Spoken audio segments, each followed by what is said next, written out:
I'm continuing to talk about the Palestine protests and who's involved and the organizations involved and who's funding them. And I'm also looking at Israel and Palestine technocratic agendas and how the narrative is actually just controlled on both sides. So this has to do with the University of Toronto fencing, which looks quite different now. There's a lot more reinforcement with steel clamps rather than just zip ties, and there is also additional layers of fencing. But it says that the University of Toronto has fenced off its front lawn after students set up pro-Palestinian encampments across several North American colleges and universities. On Sunday, this is 2 months ago, on Sunday the university sent a letter to students saying unauthorized activities such as encampments or the occupation of buildings will be considered as trespassing. So it's interesting to note that the University of Toronto were the ones that actually established the fencing, and it's interesting for the fact that if they wanted these encampments gone, why would they set up a fence or perimeter around it? That's just additional reinforcement, essentially. So begs a little bit to question there. And this here is Aaron Mackey or McKay, not sure how to pronounce that. It says protester, undergraduate in political science and environmental studies student at UFT. And so when asked what the demands are, she says we have 3 demands. The first is for disclosure. We're asking for UFT to disclose all of its investments, and UFT has an endowment of over $4 billion, and as students, we think it's important that we know where our tuition dollars are going. The second is divestment, so getting UFT to divest from Israeli apartheid. That includes weapons manufacturing companies complicit in Israel's military actions. And our third demand is to end all academic partnerships with Israeli academic institutions, such as UFT's active research partnership with the Hebrew University of Jerusalem. So this right here is a press conference of sorts, as there was an injunction saying that by June the 21st, the students had to leave, but that has since been postponed because of different, we'll say, weak arguments in court, which I'll be getting to in a second. But first, this person, Deborah Cohen, who's one of the UFT faculty, is supporting the encampments in and of itself. So this is where it gets to be a little confusing, because certain faculty are supporting the encampments while the university is making statements saying that they want the encampments shut down. So it says here about Deborah Cohen, I live in Toronto in the dish with one spoon territory on the traditional territories of the Wendat, Anishinaabe, and the Haudenosaunee, and the treaty lands of the Mississaugas of the Credit First Nation. I teach in the Department of Geography and Planning at the University of Toronto. My work explores how the spaces of everyday life are assembled, reproduced, contested, and transformed. I focus on questions of circulation and infrastructure, attending to the co-production of race and space, sexuality and social ordering, and the intimate life of war in ostensibly civilian spaces. I am deeply fortunate to work with award-winning artists and filmmakers, indigenous knowledge keepers, community organizers and organizations, labor movements, as well as extraordinary interdisciplinary and emerging scholars. My current research, entitled Spineless Infrastructure for the Apocalypse, explores the key role of socio-technical systems in the colonization of North America and unearths alternative visions and forms of infrastructure to reorient us on a path to survival, justice, and flourishing. So it's interesting to work with labor movements, i.e. unions, because those are what are in support of the different, like the Palestinian groups, and also the aspects like Black Lives Matter and the Action Network and stuff like that, which I spoke about in the previous video. the unions tend to back those or have union members in those organizations. So, and then also something about, this is one of her works here called Digital Lives in the Global Cities. Digital technologies have changed the world, transforming how, where, and when we communicate, love, learn, produce, distribute, and consume. The book examines those changes in the context of urban life, investigating how urban land governance and the economy are being remade by advancing communication technologies. All right. So here we have the Community Justice Collective. And so you have this person, Seema Atri, who says the university's goals are clear as well as the students' demands. The narrative is presented basically that UFT wants to end the encampment over stopping funding Israeli military operations, and suggesting students are involved in hate speech and anti-Semitism. And the university in court admitted it can't verify claims of discrimination or hate speech and cannot pin them on people engaged in the encampment. So I have thoughts on many things that are said here. I'm just going to go through some of the speakers here. You have Sarah Rasky here, and she mentions the term anti-Palestinian racism, as I talked about last video. I'll go over that as well. And then you have Danny Majid with the Arab Canadian Lawyers Association, and is one of the interveners in this case and an alumni at UFT, and focuses her words on anti-Palestinian racism, of course. And then we have Erin Mackey, who I was just mentioning the demands of the university, and she basically says that the University of Toronto is interested in clearing the camp, quote unquote, violently. So she's basically putting fear out there. And then this is the last person here who spoke, who is part of Jews Say No to Genocide. I didn't catch the individual's name, but here are some thoughts I want to give about the whole situation there. Like, the university makes claims of discrimination and hate speech, but isn't able to identify them. So all that's doing is essentially keeping a ball that's thrown that goes back and forth between students at or supporting the encampment or the encampments, across Canada and the U.S. And the ridiculous claims without evidence from the university, plus Aaron mentioning the university wants to clear the encampment violently, is only going to further fuel the students at the encampments or anyone supporting the Palestinian causes to be more on edge. And as well, I discussed, the term anti-Palestinian racism last video when mentioning Gabriel Gabriel of the Niagara Palestine Coalition. And it's just a shield to prevent any sort of criticism of Palestine in and of itself or any of the Palestinian supporters. And as well, Israel or Israeli supporting organizations will essentially accuse anybody who doesn't agree with their message or the Palestinians of anti-Semitism. And they also tend to mention that criticizing Zionism is the same thing as criticizing anti-Semitism, but it's just like basically tossing a ball back and forth between the Palestinian movement and Israeli supporting organizations. So, as mentioned in my prior Israel and Palestine videos, to be a Zionist is somebody who supports the formation of a Jewish country or state. So therefore, you do not have to be Jewish to actually be a Zionist, one.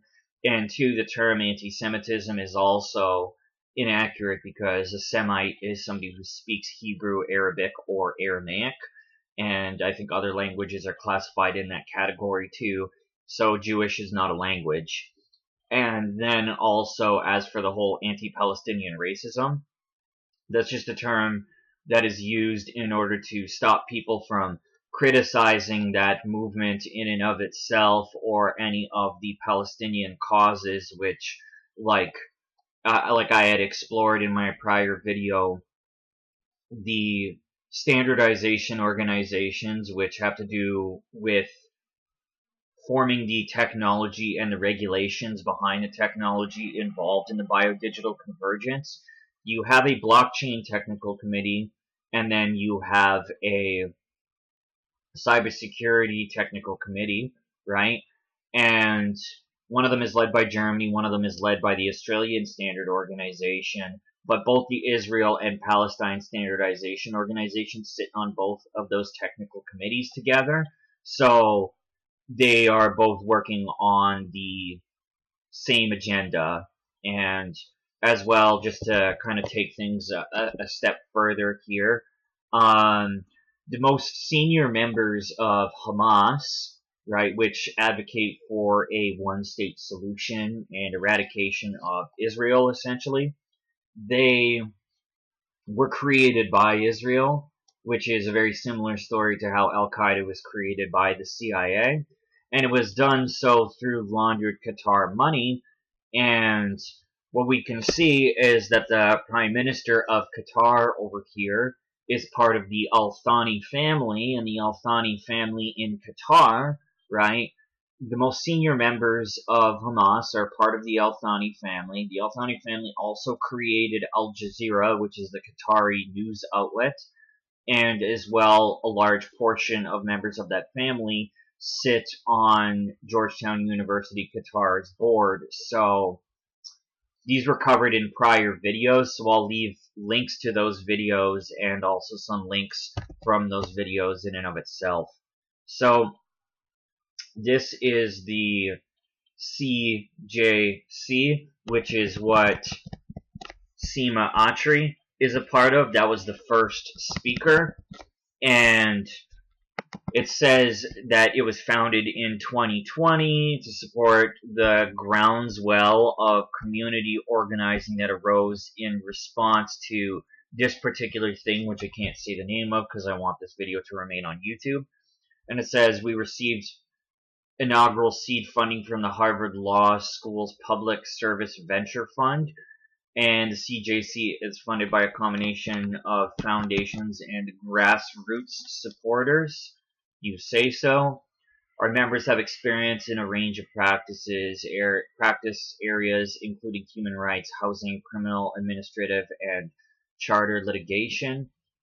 We are structured as a collective and regularly co-counsel with politically aligned pro bono lawyers to advance the interests of our partners. So I guess the students get pro bono lawyers in their cause, which is interesting for sure. I'm going to read just a little bit about Sima over here.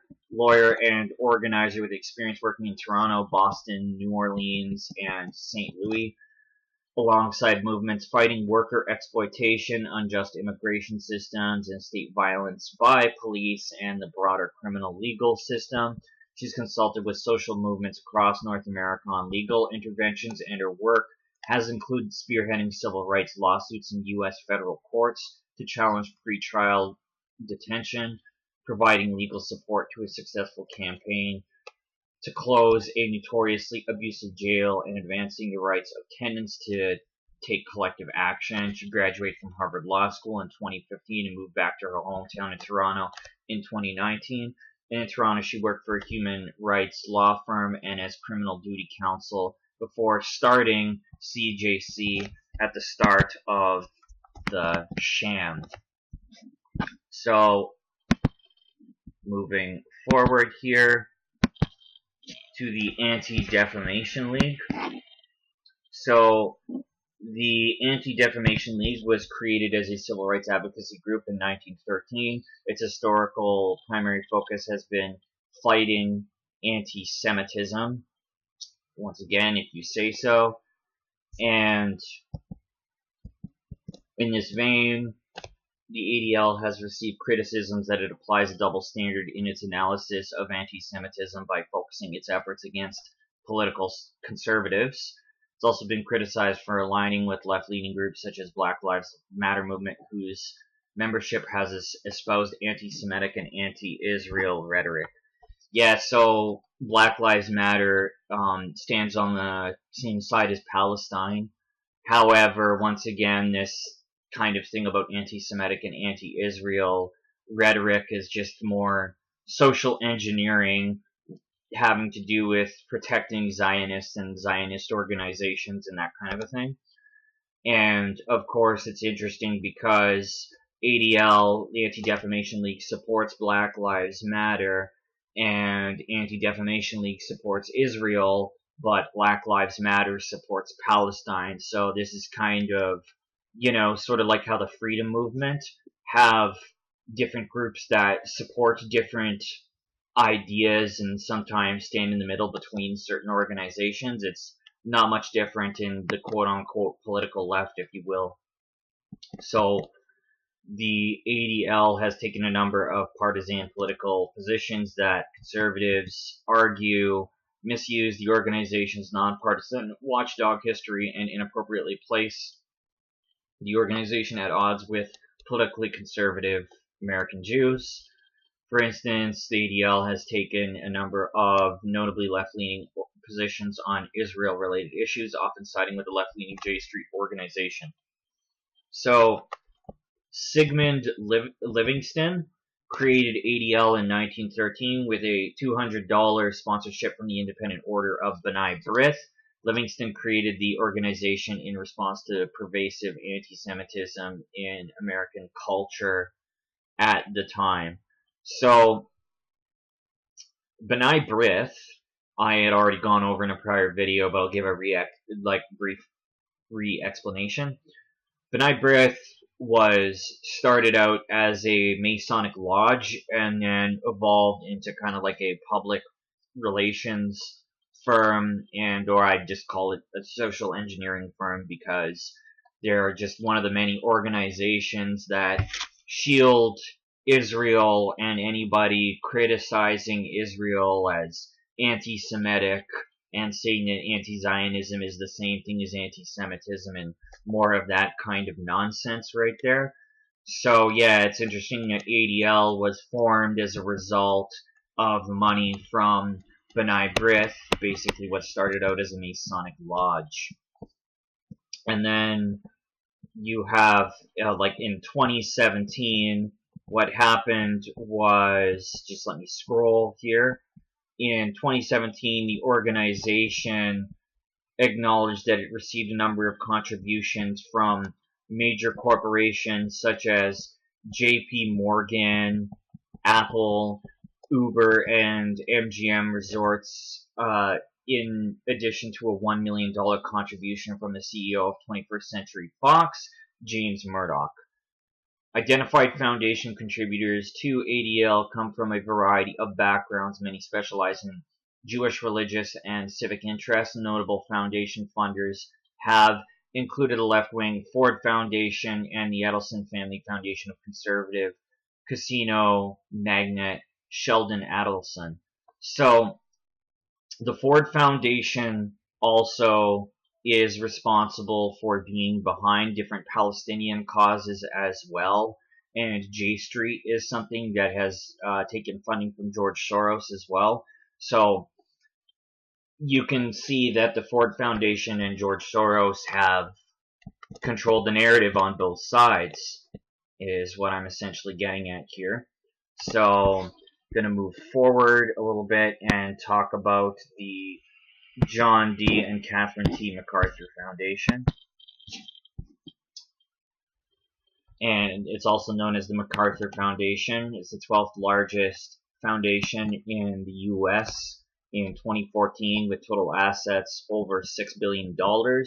And from 2000 to 2017, MacArthur granted an average of just over $200 million each year to programs in support of higher education, the arts, mental health, and a large number of left-of-center causes, including human rights, international affairs, disarmament, environmental policy, population control, abortion rights, economic development, affordable housing, and juvenile justice reform. And it advocates for, quote-unquote, placing a price on curbing methane emissions, curbing methane emissions, reducing reliance on fossil fuels, increasing the use of renewable resources, and securing international climate agreements. A primary mechanism for pursuing these goals has been the Foundation's participation in the Energy Foundation, which is a collaborative pass-through effort launched in 1991 with the Pew Charitable Trusts and Rockefeller Foundation. The Energy Foundation bundles donations in order to make big grants to radical environmentalists and other left-wing causes, including the Natural Resources Defense Council, Union of Concerned Scientists, Sierra Club Foundation, Environmental Defense Fund, U.S. Climate Action Network, and Center for American Progress. And between 1991 and 2018, the MacArthur Foundation provided more than $84 million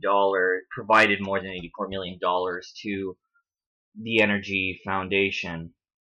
So the Rockefeller Brothers Fund this is the Rockefeller Foundation. Sorry, excuse me, that's a different charity, but the Rockefeller Brothers Fund is just another wing that the Rockefellers have, and they support transhuman causes as well as the Palestinian supporters. So it's an interesting little tidbit of information there.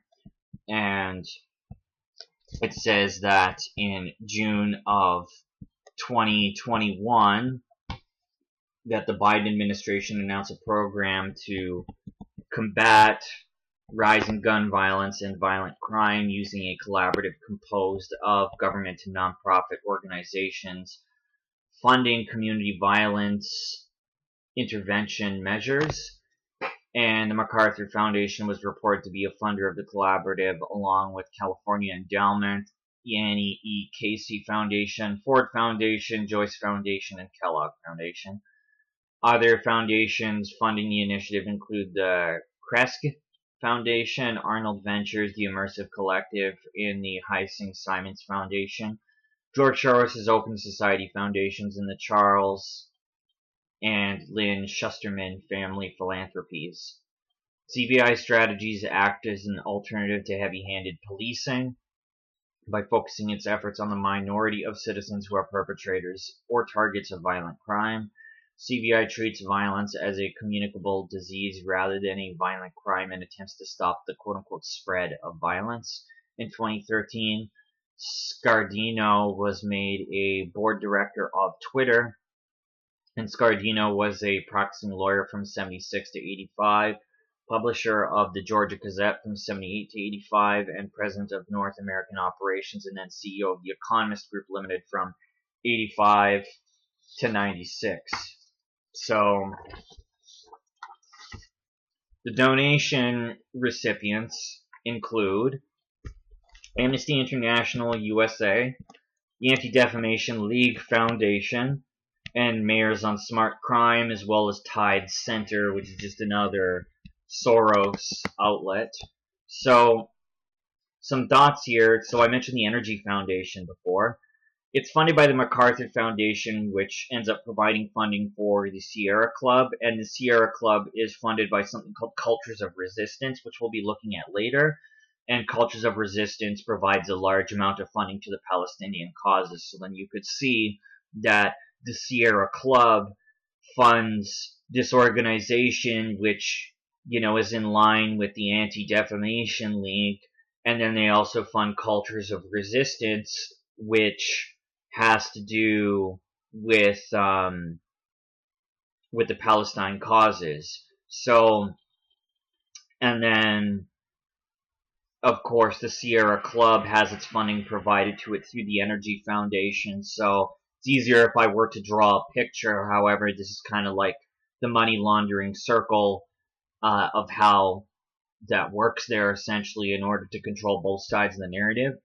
And then, of course, you have Tides, which is made up of George Soros money, and Soros, at face value, is pro-Palestine, anti-Israel, and yet we see the MacArthur Foundation ends up funding one of the Tides organizations and supports the Anti-Defamation League, which is a contradiction toward the surface value views of George Soros.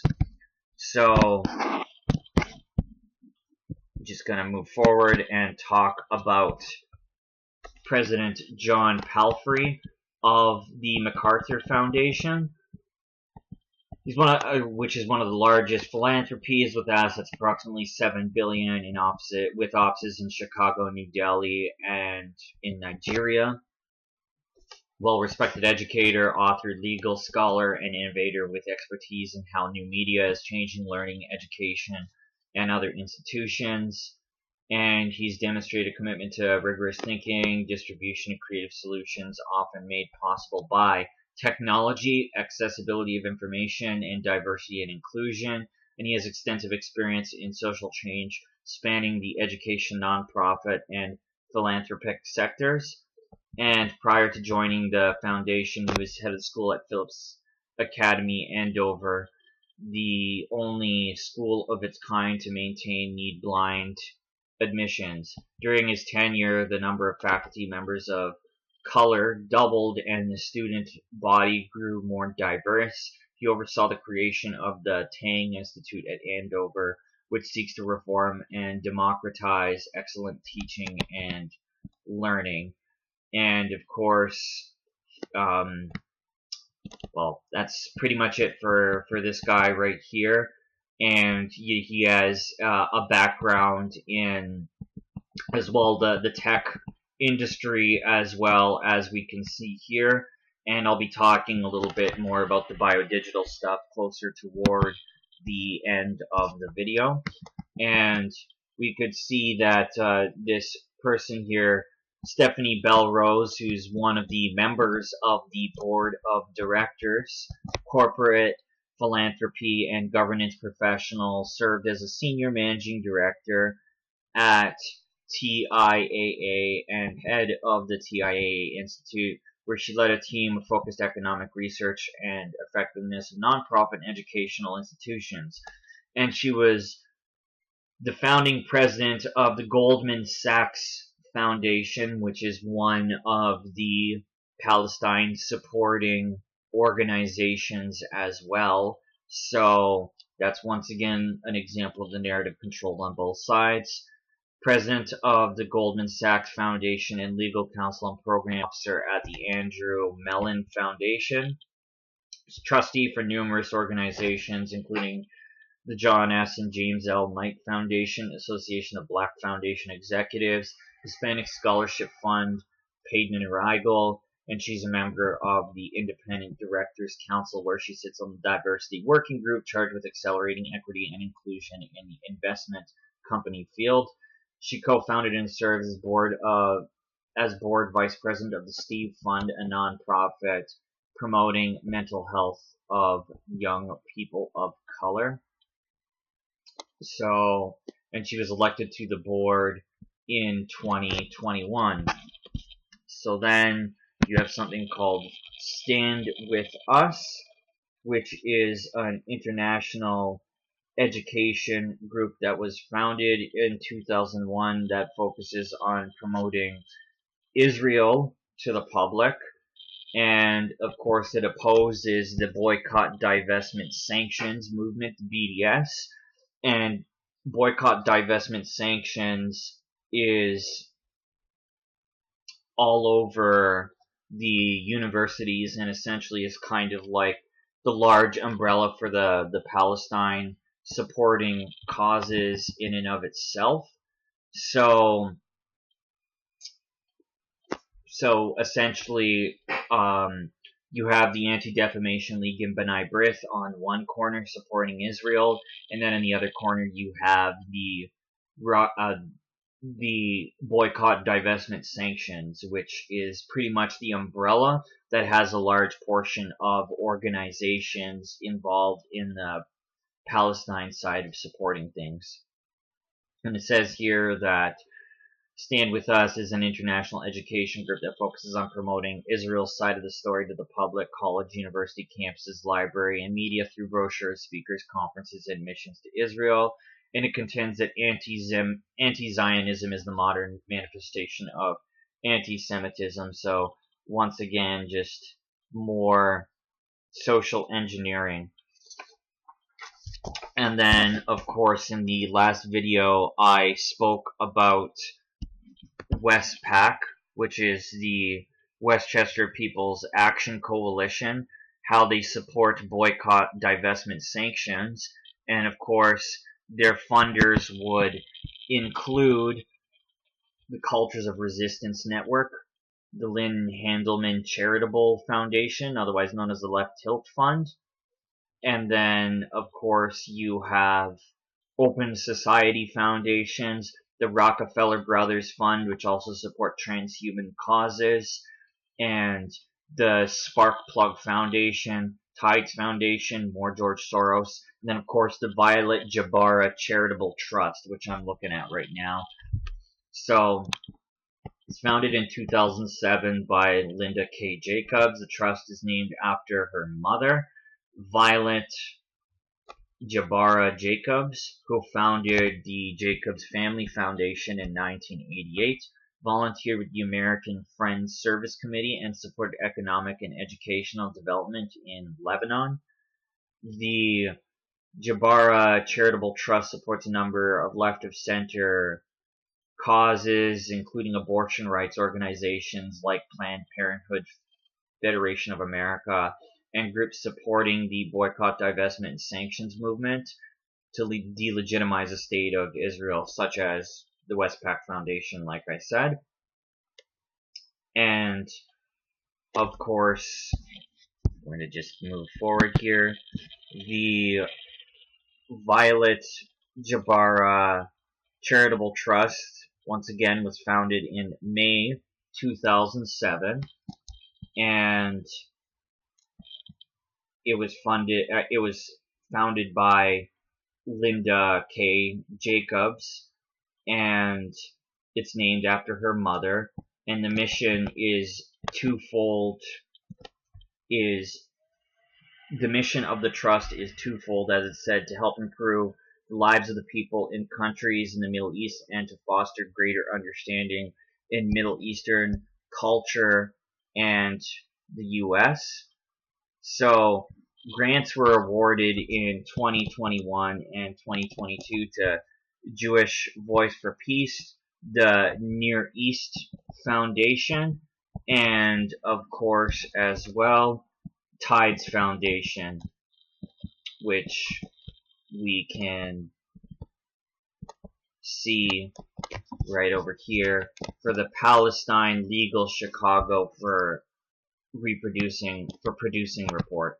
So $15,000 was provided to George Soros through this charitable trust, and of course here with the Near East Foundation, it says that Violet was a first-generation Lebanese American who grew up in Brooklyn and earned a bachelor's degree from Wellesley in 1937, and her husband Joseph Jacobs founded Jacobs Engineering Company in 1947, which became one of the largest engineering firms in the country. And of course, as well, you could see that Miss Bogosian Quigley, which I'll get to in a second here, Miss Bogosian Quigley. So this is the Near East Foundation, and we can see that one of the board members, of course, is Linda K. Jacobs. And this particular person, which is the head of the chair, it says she comes from a career in London, England, where she worked as a consultant for Harbridge Consulting Group and the Design Museum. On returning to the U.S., she suspended her for-pay career and focused on raising her 3 daughters, and during that time she volunteered extensively in the school system and the community, including 2 years as a trustee for the Board of Education in the Briarcliff Manor Union Free School District, where she oversaw management and curriculum decisions as well as the development and implementation of a $53 million budget for 1,750 K-12 students. And Quigley also served on the board of the Cyrus Quigley Foundation since its inception in 1993. she graduated from honors. She graduated with honors from Brown University, where she earned her BA in English Literature and attended Columbia University School of Law, where she earned her JD, and most recently New York University, where she earned a certificate in film producing. And she's a second generation Armenian American that enjoys music, reading, skiing, and traveling with family and friends. And of course, like I said, we have Linda Jacobs sitting on the board of the Near East Foundation, and she has a PhD in Near Eastern archaeology and anthropology, and spent many years working in archaeological excavations and economic development projects in the Middle East. She's the author of several books, as well as a series of articles about 19th century Syrian colony in New York. And she's committed to promoting Middle Eastern culture and knowledge in the U.S., founding Camilla Press in 2011, establishing the Jabara Charitable Trust and sitting on the boards of the Near East Foundation and Washington Street Historical Society, and this Lebanese institution, and has served as the board on the American University of Beirut. And then, of course, here, it's interesting, we have someone with the surname of Rosenberg, as I had basically gone over that as one of the distinct papal bloodlines, which tend to be linked to the Orsini family. And she has basically experience in Silicon Valley and the Museum of Quilts and Textiles, and she was a business intelligence specialist and conducted early research on some of today's leading technologies, including cell phones and OCR, graduate of American University in Washington, D.C., and she lives in California. And then, of course, some of the funding partners of the Near East Foundation. It says they work collaboratively with local, global, and private partners. And so, of course, you have the European Union, you have IKEA Foundation, you have Linda K. Jacobs, one of the board of directors, Open Society Foundations, George Soros, various United Nations organizations. United Nations main headquarters is at Rockefeller Plaza, so that's pretty well who started it, created it, and who runs the United Nations in an indirect fashion, as it's basically when you go on Yahoo Finance and you see, privately held organizations like the World Economic Forum or the United Nations, you cannot see who the shareholders are for organizations like that. But it was developed by the Rockefellers in Rockefeller Plaza, so I think it's pretty self-explanatory the direction in which I'm taking this. And then, of course, you have many U.S. Middle East partners, and you also have this organization that was founded under the JFK administration, which is one of the big United States think tanks.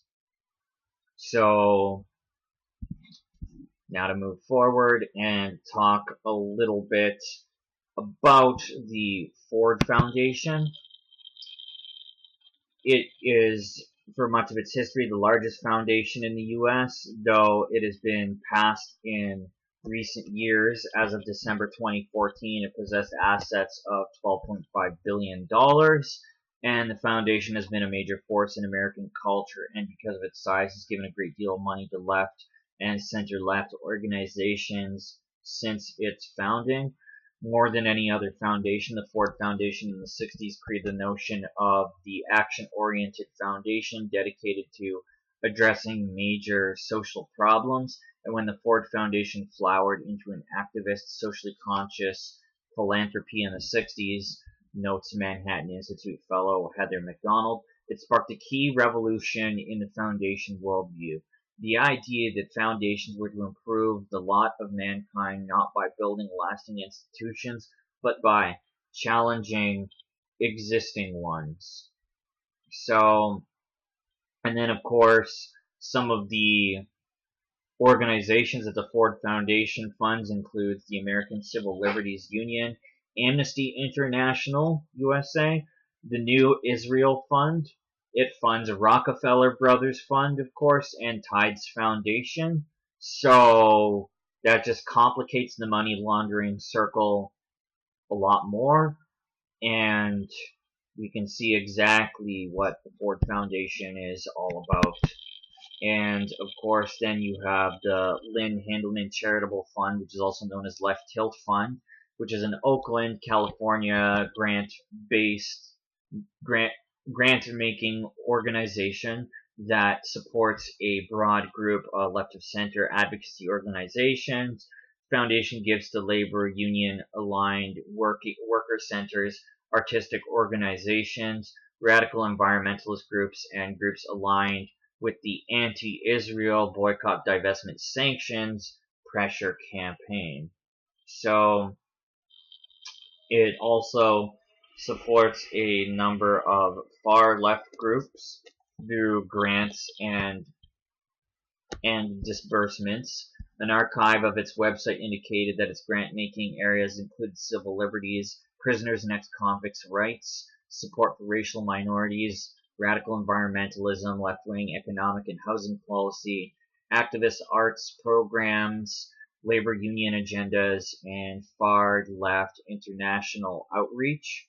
And the grantees include organizations from far-left American political spectrum.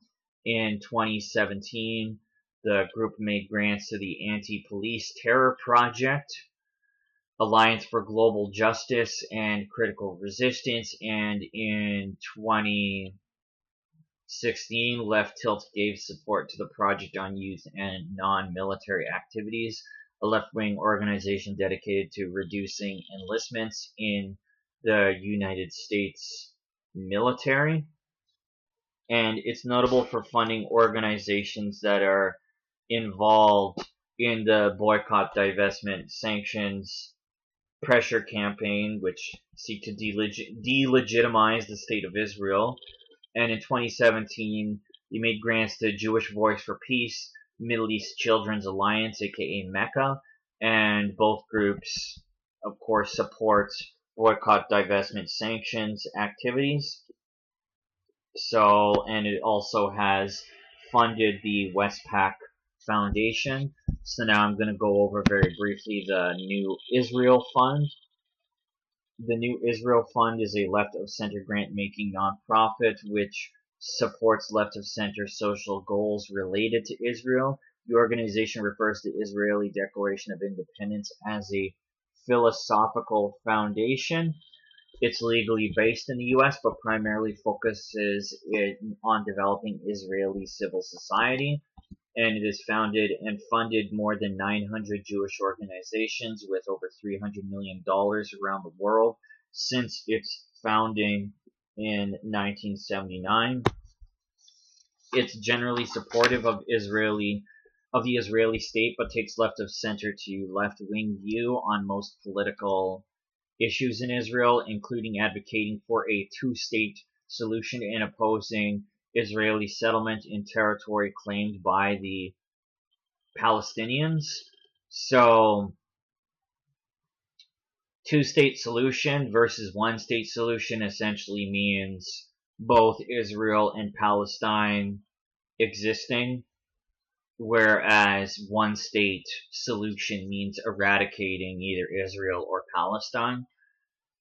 So, the NIF has been harshly criticized by many right-wing sources and critics, including former Israeli Prime Minister Benjamin Netanyahu, for supporting organizations which by degrees oppose Israel or some of its essential aspects.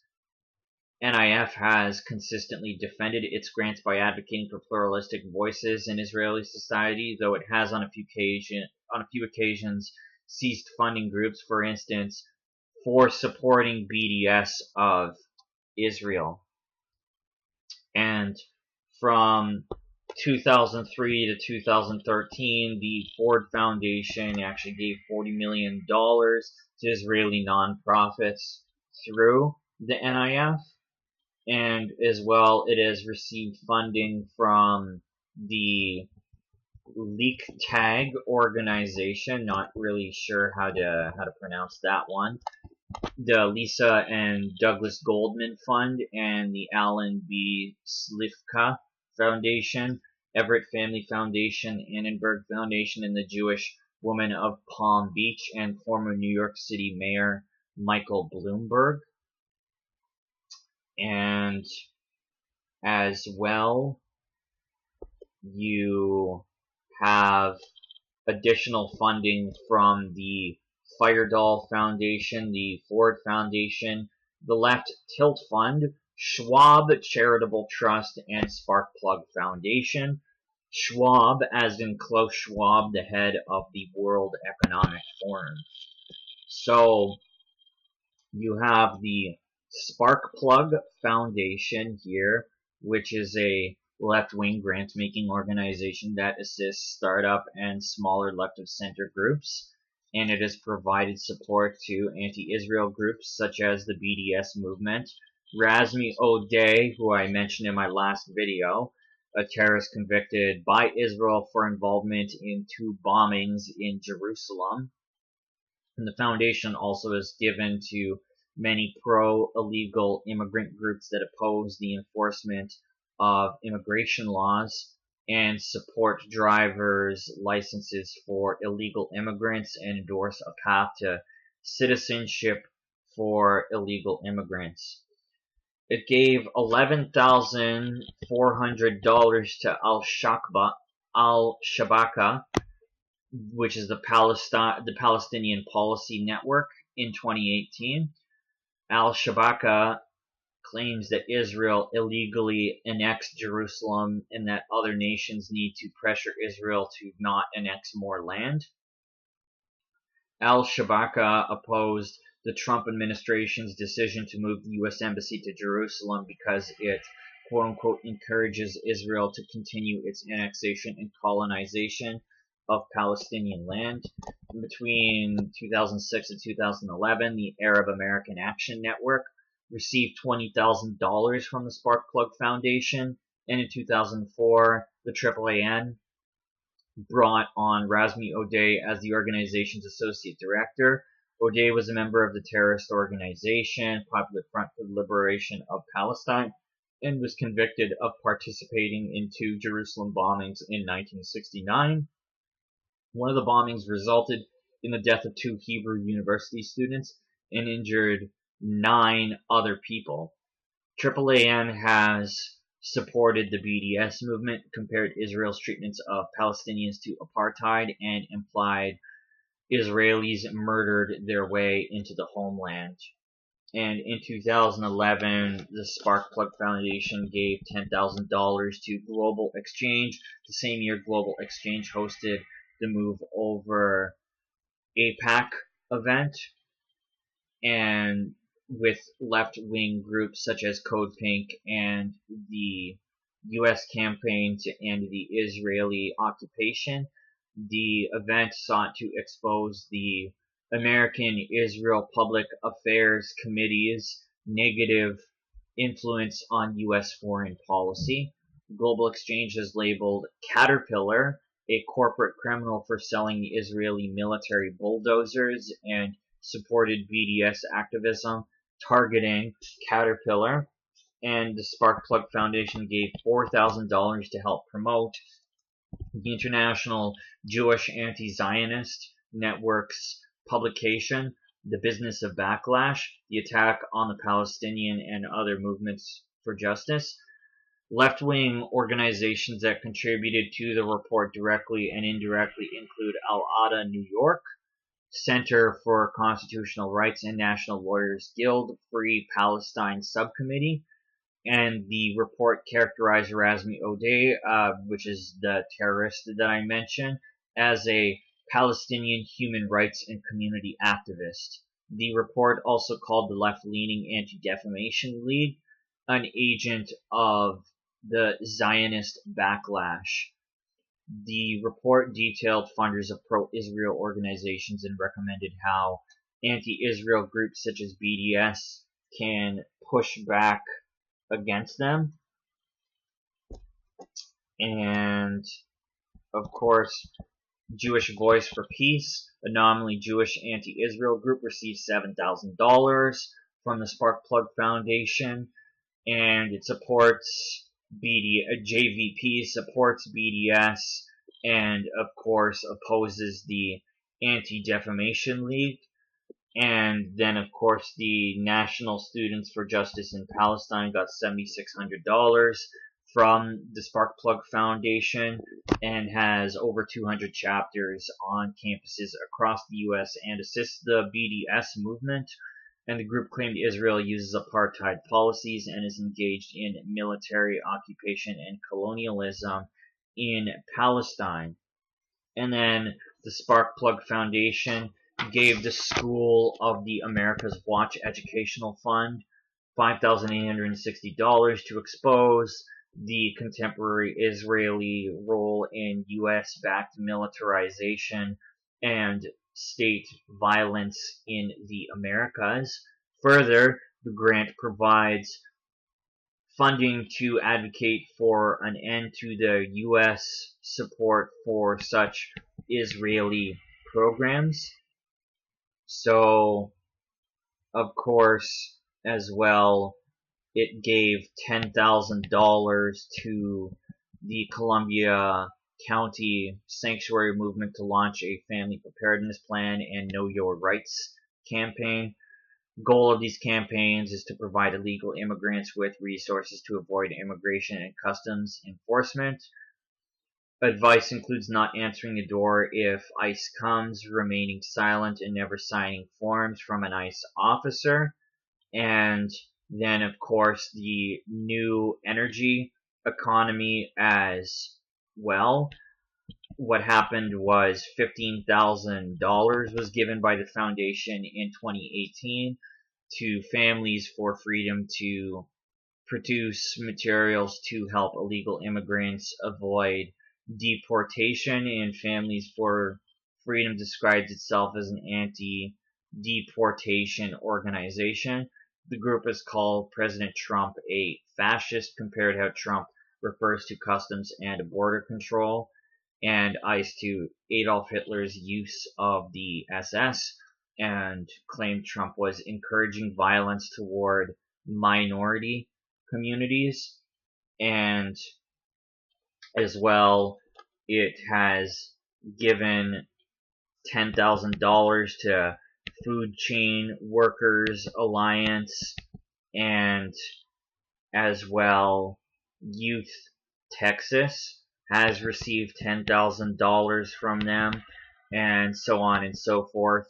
You also have the New Energy Economy, New Mexico-based environmentalist group, which was given $15,000, and in 2019, New Mexico passed the Energy Transition Act, which basically media outlets dubbed the mini Green New Deal, and garnered the support of Natural Resources Defense Council. New Energy Economy opposed the act because it allowed continued use of nuclear energy to reach a goal of no carbon emission by 2045, and it allowed utility company to recoup costs of shutting down its coal power plant from consumers. So, of course, they support illegal immigration, and they support environmentalist causes, and they also support the Palestinian causes. So, some examples of organizations that it funds are Adala, New York, Alliance for Global Justice, Jewish Voice for Peace, Middle East Children's Alliance, New Energy Economy, New Israel Fund, Palestinian Youth Movement USA, Tides Foundation, as well as Westpac. So, and in spring 2023, one distinct grant recipient is the If Not Now Education Fund. So, AIPAC exploits Jewish fear to maintain unconditional U.S. military funding for Israeli apartheid and divide progressive movements. If Not Now is launching local campaigns across the country to make it clear AIPAC has no place in our Jewish communities.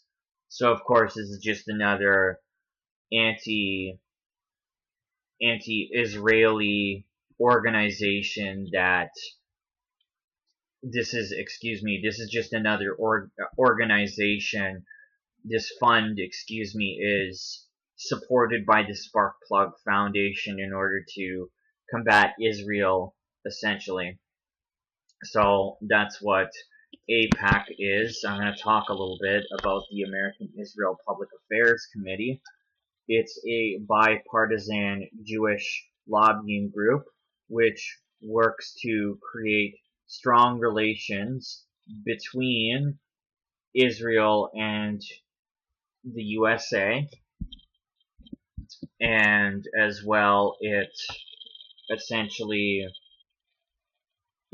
specifically focuses its influence on members of Congress and other advocacy and lobbying groups to promote arms agreements and other U.S. government support for Israel, and supports a two-state solution to the long-standing Israeli-Palestinian conflict with a state of Israel and a sovereign but demilitarized Palestinian state.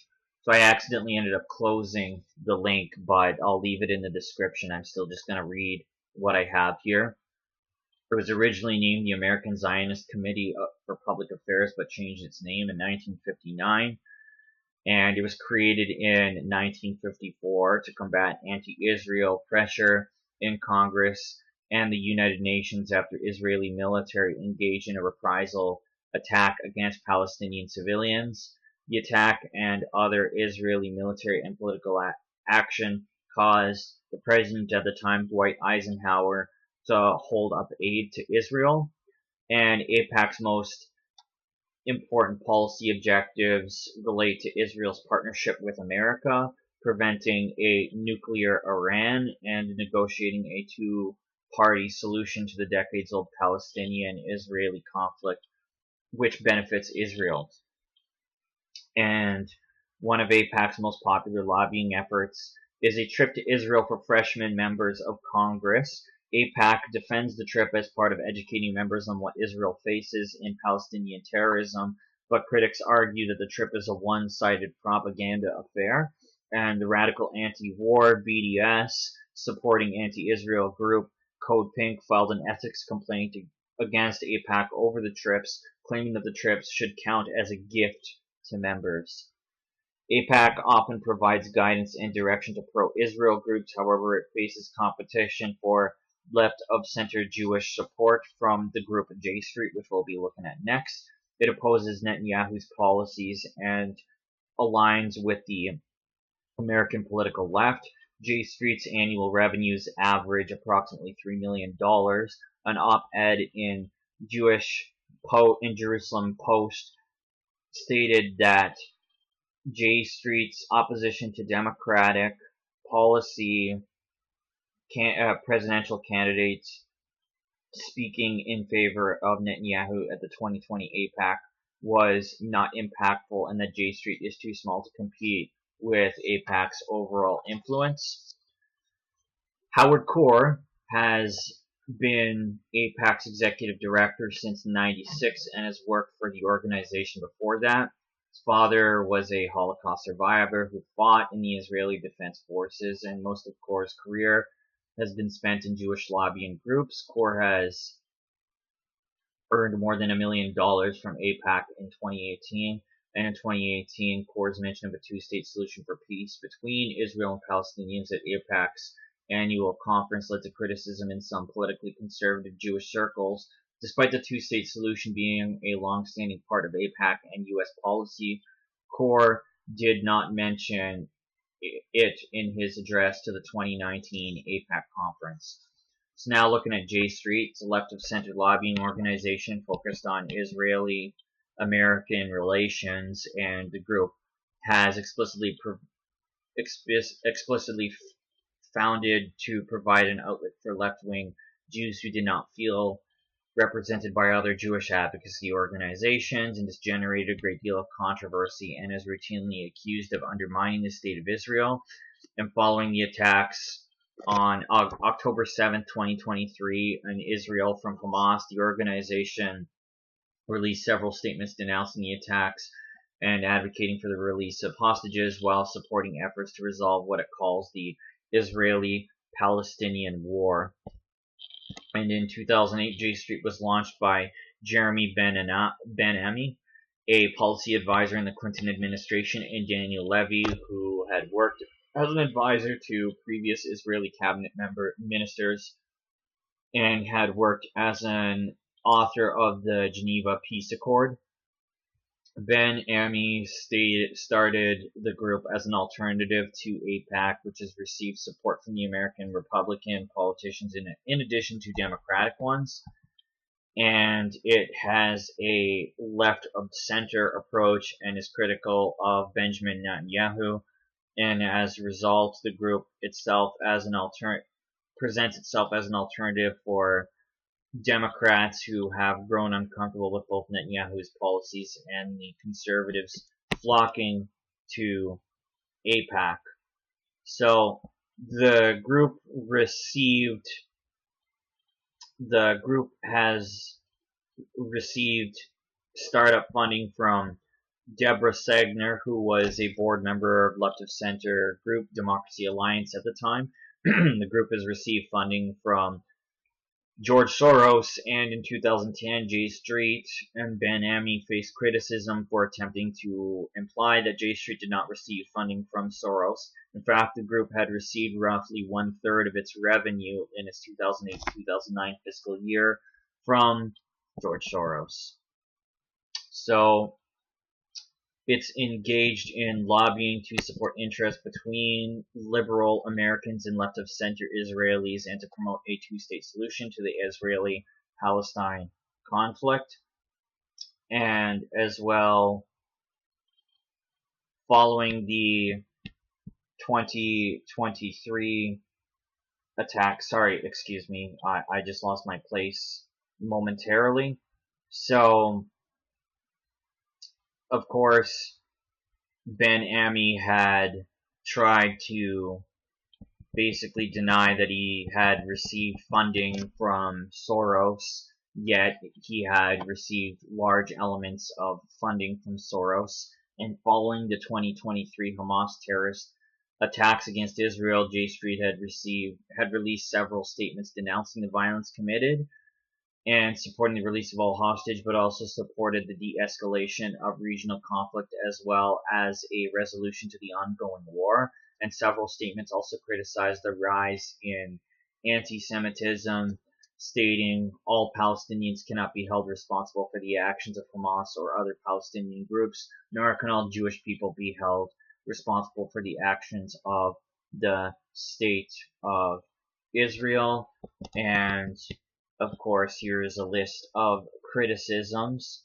So I'm going to read about Jeremy Ben-Ami, and he is the president of J Street, and he has experience in American politics and government and passionate commitment to the state of Israel.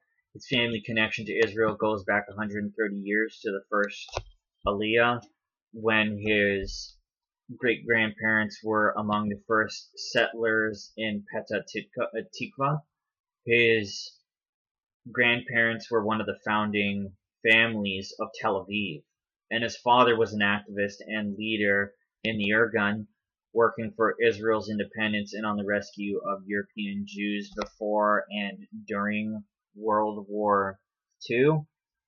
His political resume includes in the mid-90s as the Deputy Domestic Policy Advisor in the White House to President Bill Clinton and working on 7 presidential and numerous state and local campaigns.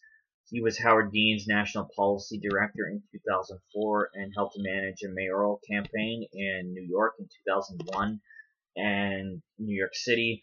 And for 3 years in the late 90s, Jeremy lived in Israel, where he started a consulting firm working with Israeli nonprofit organizations and politicians. And he was chosen by America's weekly Jewish newspaper, The Forward, for 3 years as part of the Forward 50, their compilation of the most influential Jewish Americans. He was one of 50 people of the decade selected by the influential Israeli daily newspaper over here, and the Jerusalem Post included him in its list of 50 most influential Jews in the world. And he received a law degree from New York University and is a graduate of the School of Public and International Affairs at Princeton University. So then we have Code Pink, which I spoke about last video, but I'll briefly go over again. It was founded by Jody Evans and Media Benjamin and was initially founded to oppose the 2003 Iraq War. And since 2017, Code Pink had received funding from grant-making entities actually linked to the Chinese Communist Party and has issued several pro-China statements.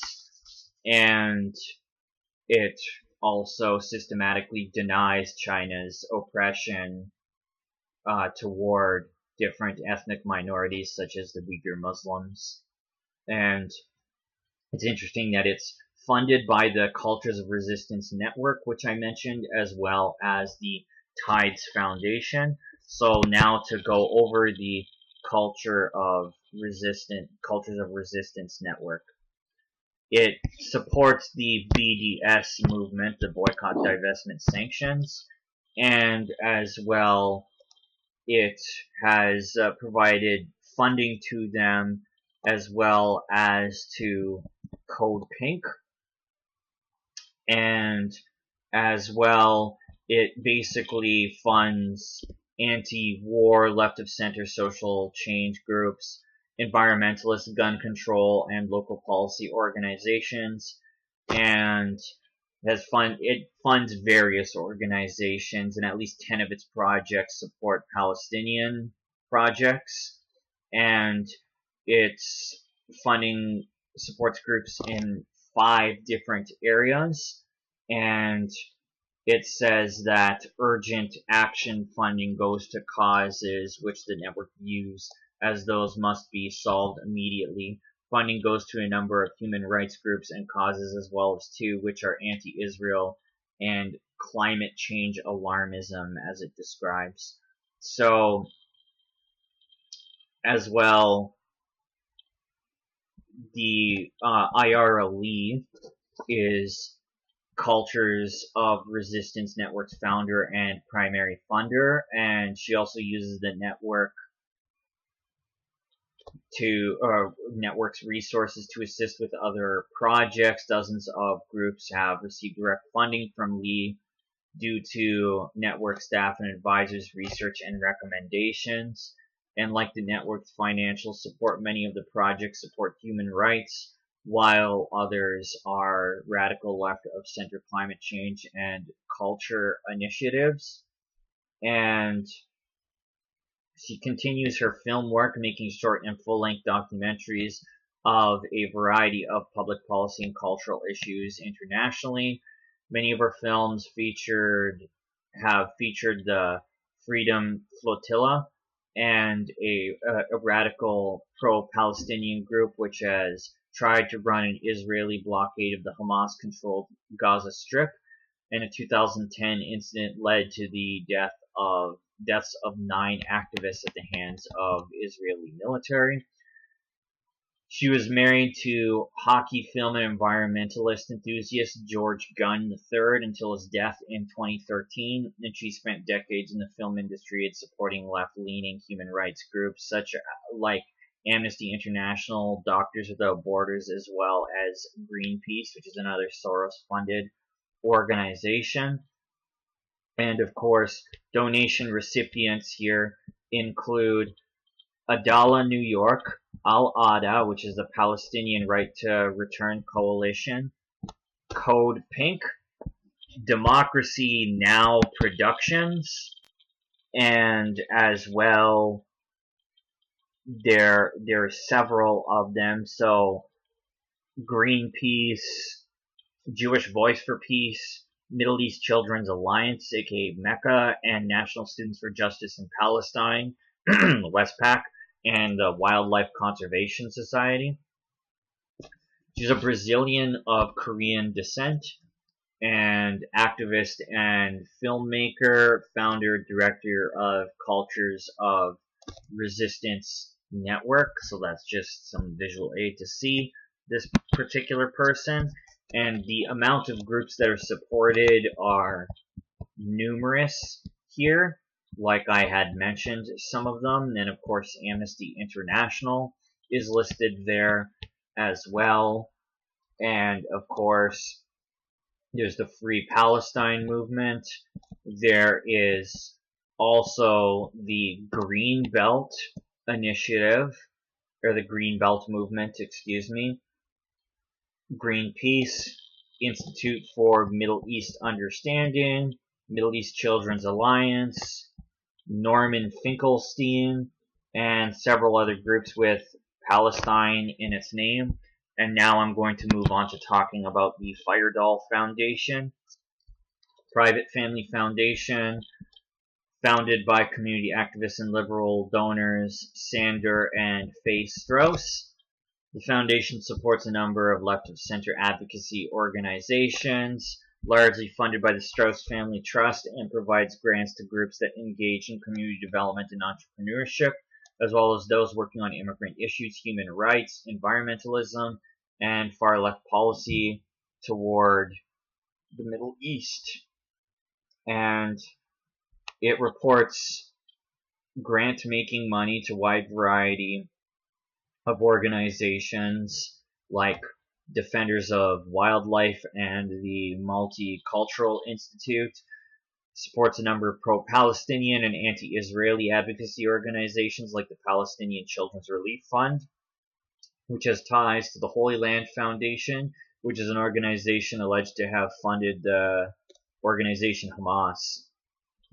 And beyond this, the foundation has also donated to the Jewish Voice for Peace, which is an organization which aims to create a wedge between American Jews and their support for Israel. And as for advocating for immigrant issues, human rights, since 2008, it's donated to the Alliance for Global Justice and supports and an organization that funds numerous left-wing groups, which also serves as a fiscal sponsor for left-wing social initiatives and supports authoritarian governments in Latin America. And of course, as well, what happens here is that Faye had worked in government. Sorry, excuse me, let me just rewind a little bit. Some of the donation recipients include the Alliance for Global Justice, Middle East Children's Alliance, and New Israel Fund. And Sander and Faye, who are the founders of the Firedoll Foundation, met during Eugene McCarthy's 1968 campaign for presidency, and Faye received her BA in political science from the UC Berkeley that year, and Sander completed his PhD in mathematics at Berkeley in 1972, and Sander ended up teaching mathematics and computer science at the Universität Erlangen-Nuremberg in Germany and at the State University of New York at Stony Brook, and has been involved in financial modeling and investing since 1980 with Renaissance Technology Corporation and EdgeStream Partners LP, a financial consulting company. And Faye has worked in government at the federal and local levels, So these are the two people, Sander and Faye. So Faye has worked in government at the federal and local levels, including positions in budget analysis and program evaluation for the Suffolk County Legislature and the Suffolk County Probation Department in New York. On the community level, she had been active in supporting local public education, promoting the quality of maternal and child health, and participating in peace and reconciliation work, including facilitating Jewish-Palestinian dialogue. All right. So then now to talk about Jewish Voice for Peace. It's a left-wing, I probably closed the tab by accident, but anyway, left-wing nominally Jewish group that opposes U.S. assistance to the state of Israel and supports allowing Palestinians to live on and land within Israel vacated by Arabs during the Israeli War of Independence. It supports BDS, of course, and of course it is against the Anti-Defamation League, and of course it has been attacked by the Zionist Organization of America for its apparent ties to radical pro-Palestinian groups, as well as including notable far-left anti-Israel activists such as Judith Butler and Noam Chomsky on its advisory board. It's also received significant funding from the Open Society Network of George Soros once again, and it has received large grants from Schwab Charitable, and donor-advised funds allow donors to hide ultimate destinations of their contributions from public disclosure. Other identified JVP contributors include the Firedoll Foundation, Tides Foundation, and the Kafan Foundation. And it hosted the Popular Front for the Liberation of Palestine, Razmi Odeh, as its speaker at the 2017 conference. This was the guy who was involved in the Jerusalem bombing that I had mentioned, and I also mentioned in the last video as well.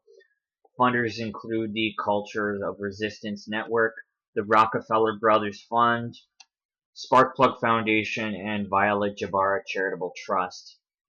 And then, of course, we have Goldman Sachs, which is an international investment bank and financial services corporation based in New York City. And since its founding in 1869, the firm has since grown into one of the largest and most influential financial institutions in the world. But since the 80s, the number of Goldman Sachs executives have held senior positions in both Republican and Democratic presidential administrations. And since 2018, its subsidiaries have allocated hundreds of millions of dollars investments on the basis of race, gender, and other allegedly disadvantaged status. And as well, of course, it has declared plans to invest hundreds of billions of dollars in environmentalist projects and left-of-center environmental, social, and governance activism, and the anti-law enforcement protests and riots connected to Black Lives Matter. And of course, it has, since its founding, its leadership and practices have generated significant controversy, especially since the 2008 financial crash and its suspected use of quote-unquote tax havens and shell companies to hide its wealth. It was founded in 1869 by German Jewish immigrant Marcus Goldman, and it has grown into one of the largest largest financial institutions in the world.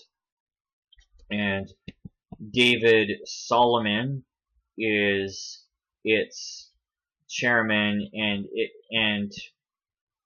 CEO.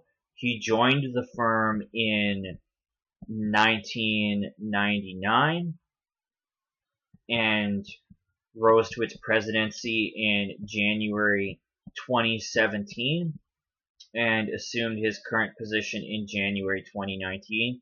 He sits on the board of the Robin Hood Foundation, which is a multi-billion-dollar charity that has been backed by a number of prominent and controversial investors and executives, including left-wing activist financier George Soros and disgraced Hollywood producer Harvey Weinstein. And he also chairs the board of trustees at Hamilton College, which he also attended. So now I'm going to talk a little bit about Gatestone Institute. It is a think tank and public and international policy council that aims to educate the public about human rights and democracy worldwide, and it promotes a free market economy, individual liberty, a strong military, and energy independence, and is funded by donations from individuals, foundations, and corporations.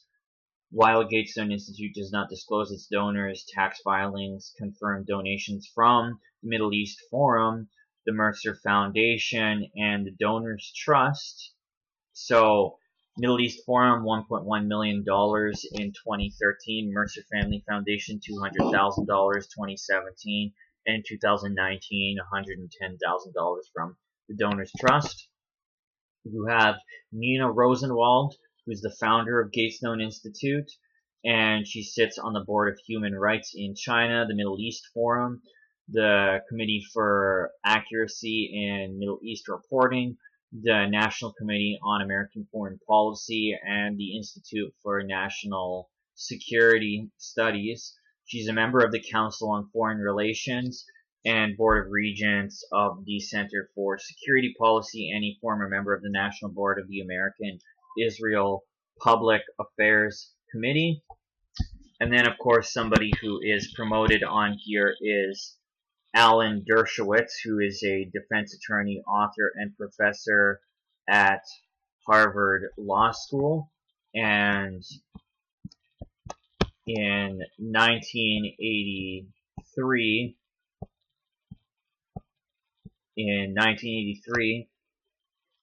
the Anti-Defamation League of the B'nai B'rith presented him with the William O. Douglas First Amendment Award for his compassionate, eloquent leadership and presidency and persistent advocacy in the struggle for civil and human rights. And presenting the award, Nobel laureate Elie Wiesel said, "If there has been a few people like Alan Dershowitz during the 30s and 40s, the history of American Jewry might have been different."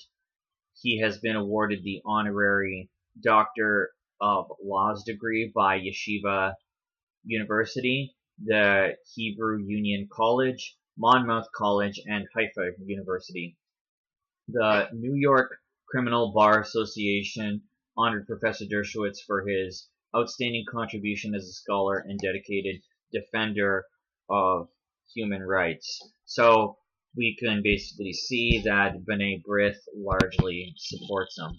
So this right here, I'm going to read this entire article about Israel, and I'm going to now steer in the direction of the Biodigital Convergence. So Israel Innovation Authority, which I had talked about in a prior video, has joined forces with several government ministries to invest over 100 million shekels, which is $27.6 million, toward establishing 9 new regional innovation hubs. Okay, so Israel Innovation Authority is basically what is running they use the term bioconvergence in Israel, but it is the same thing as the biodigital convergence. Israel Innovation Authority runs technical innovation incubators across Israel. 3 innovation hubs, NorthMed, Hasub Labs, and Basecamp, were established in the Arab sector in 2022 in collaboration with IIA and the Ministry of Social Equality. This new project aims to foster entrepreneurship and promote high tech in the northern and southern periphery, since Israel's startup ecosystem is concentrated mainly in the center of the country. the following 9 consortiums of Israel and international corporations, investors, regional clusters, and associations won the tender. Galileo Studio Ventures will operate an innovation center in agri-tech and food tech in the eastern Galilee and Golan Heights. Partners include the Israel Innovation Institute, the McGall Institute, and JVP. Innovation Eilat will operate an innovation center in Eilat region focusing on biotechnology and marine agriculture. Partners include Israel Innovation Institute, Aradim Maintenance and Management, Arid Marine and Lakes Research Institute, and the Eilat campus of Ben Gurion University. Built Environment Innovation Center will operate an innovation center in the Western Galilee with an emphasis on green construction. Partners, Impulse Partners, Shibumi Swiss VC, Baron Engineering Group, and others. Northern Climate Synergy will operate an innovation center in Galilee, Golan, and Emek region, focusing on agri-tech, water tech, climate tech, and AI. Partners include Kinneret Innovation Center, KKL JNF, Shamir Research Institute, InnoValley Innovation Center. Techlinic will operate an innovation center in East Jerusalem for health tech. Durham Innovation Center will operate an innovation center in Eastern Negev with a focus on renewable energy technologies and advanced industry. Technological Center for Security and Resilience in Western Negev will operate a center in the Gaza border region, focusing on homeland security and nutritional resilience. Desert Tech and Climate Innovation Center will operate an innovation center in Beersheba and the Negev and Arava region to advance climate technologies and desert agriculture. And Enoviastek will operate an innovation center in Judea and Samaria. So each hub will receive an accumulated grant of up to 15 million shekels over a 5-year period. They will find synergies with local entities to stimulate economic growth in the selected regions, and many of the people involved in establishing new centers are serving in the military reserves, evacuated from their homes, or otherwise deeply affected by the war.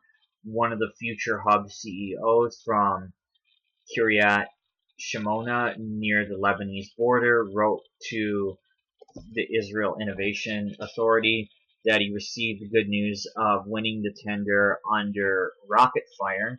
He said he felt energized and happy to hear that an authority like yours is already building for the day after.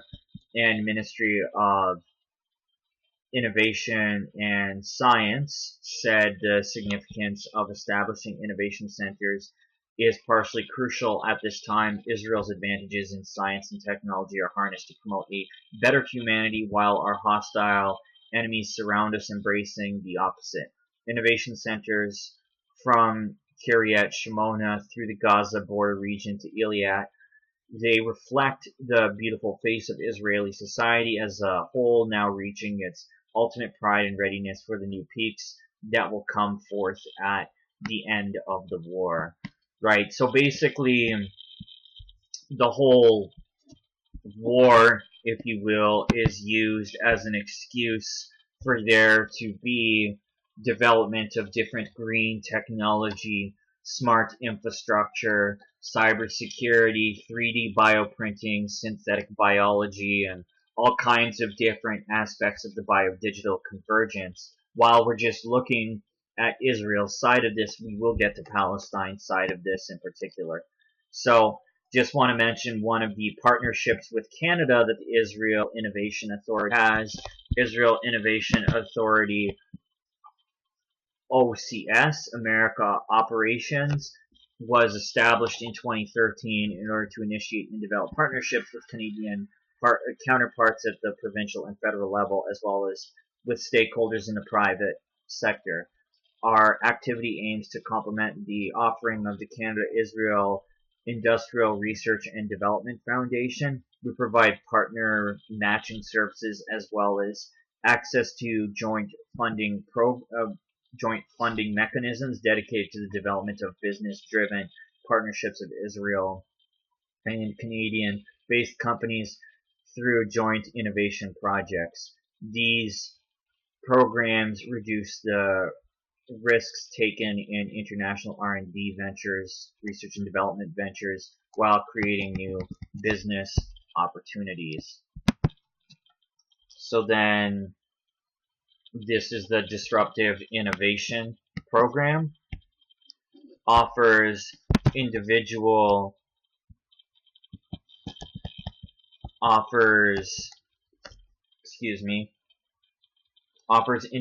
technology companies or groups of companies the opportunity to develop, validate, test, and demonstrate disruptive technologies within a globally unique regulatory sandbox.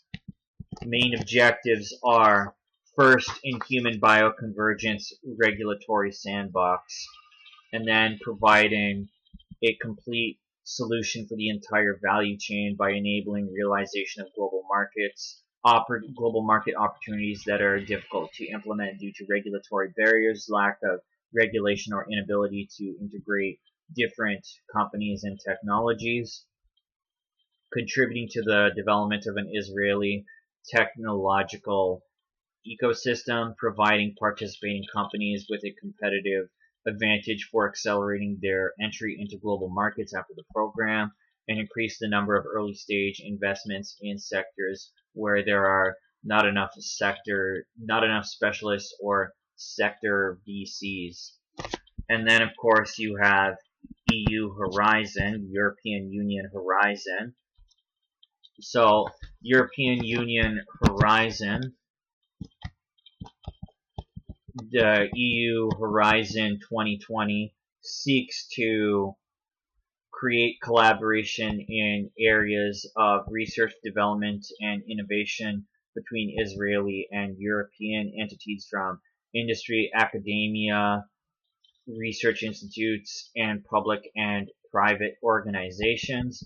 ICERD, the Israel-Europe Research and Innovation Directorate, is responsible for promoting Israeli activity in the European research arena and strives to provide Israeli entities with access to the European Framework Program. Further information on the program, event schedules, monthly explanatory presentations, and contact details for each technological field can be found on the ICERD website. And of course, you have the Framework Program, Horizon 2020, operating between 2014 to 2020, constituted the world's largest platform for funding research, development, and innovation, with a total budget of 77 billion euros over the past 7 years. Israel is a full partner of the program, and Israeli entities are eligible to submit requests for grants. The program provides direct funding for a wide range of sectors, fields of technology, and various entities according to calls for proposals, and strives to promote technological excellence in Europe. The EU and Innovation Authority also jointly fund additional associated programs called ERA.net co-fund. So, and Horizon Europe is the EU's key funding program for research and innovation with a budget of 95.5 billion euros. And it tackles what they call climate change, which helps to achieve UN's Sustainable Development Goals and boost EU's competitiveness and growth. So, the idea of climate change is really just an excuse where directed energy weapons are used, and little nanotechnologies like graphene biochar, which ends up in the dirt, and different graphene-based nanotechnologies are placed on everything down to a blade of grass in order to twin that environment for metaverse environment. That's where digital twinning comes into play. And of course, you have blockchain-based quality of service for healthcare system in the Gaza Strip, and then you also have another paper, and this is done through the Islamic University of Gaza. I have downloaded the PDF, but I'm just going to read the opening paragraph of each of them that I'm going to display, and it says, for this blockchain one here, electronic health records are critical, highly sensitive private information in healthcare and need to be frequently shared among different parties, for example, patients, physicians, and administration. Blockchain provides a shared, immutable, and transparent health records of all the transactions to build applications with trust, accountability, and transparency. This provides a unique opportunity to develop a secure and trustable electronic health records data management and sharing system using blockchain. This study aims to develop the use of health records as well as finding the current status of EHRs by designing a checklist to measure the extent of use of health records in the Gaza Strip hospitals and exploring the possibilities of using blockchain technology to develop the use of electronic health records to share accurate and complete health data between multiple partners such as patients, doctors, and managers in an effective, transparent, and secure manner. So then you have this paper here, which is the reality of Gaza Strip cities using smart cities concept. The study aims to promote sustainable urban development by adopting the smart city approach by identifying the concept of smart cities in the reality of the cities of Gaza Strip, considering Khan Yunis city as a case study.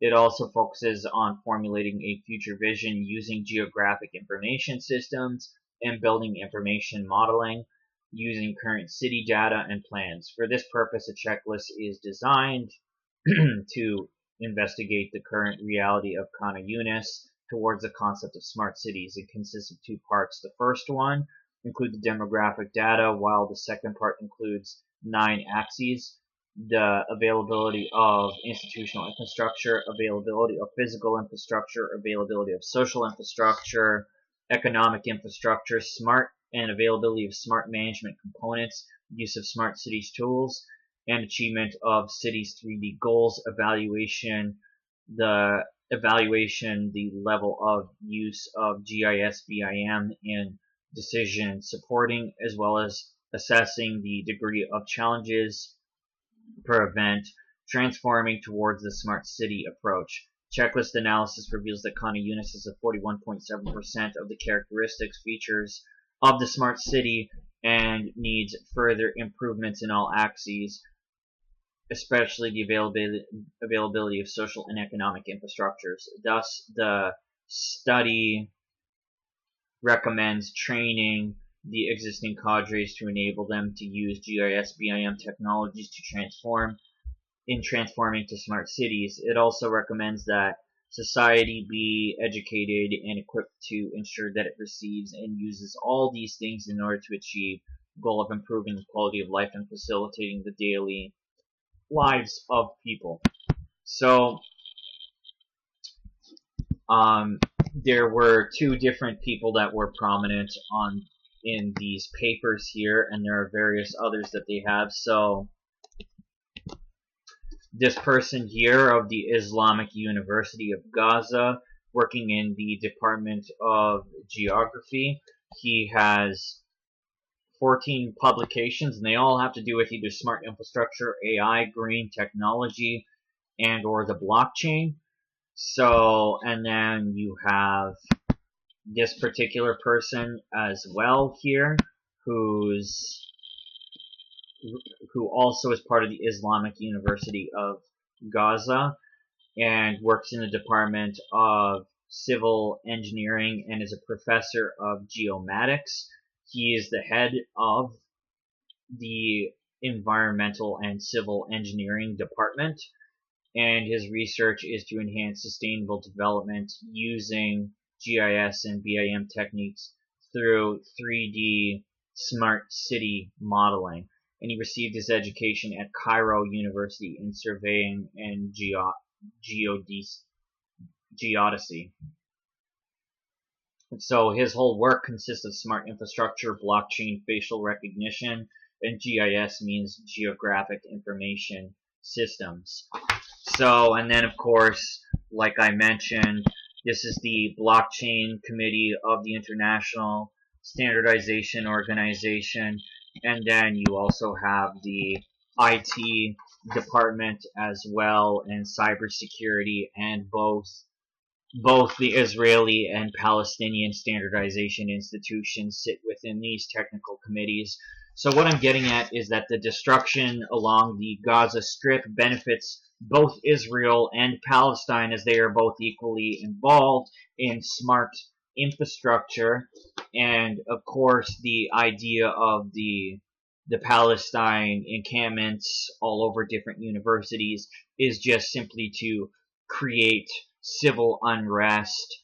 And of course, between the Zionist organizations and the Palestine protesters, they simply throw the ball back and forth, with rhetoric, combating Zionism or perceived Zionism, or combating, anti-Palestinian racism, as they say.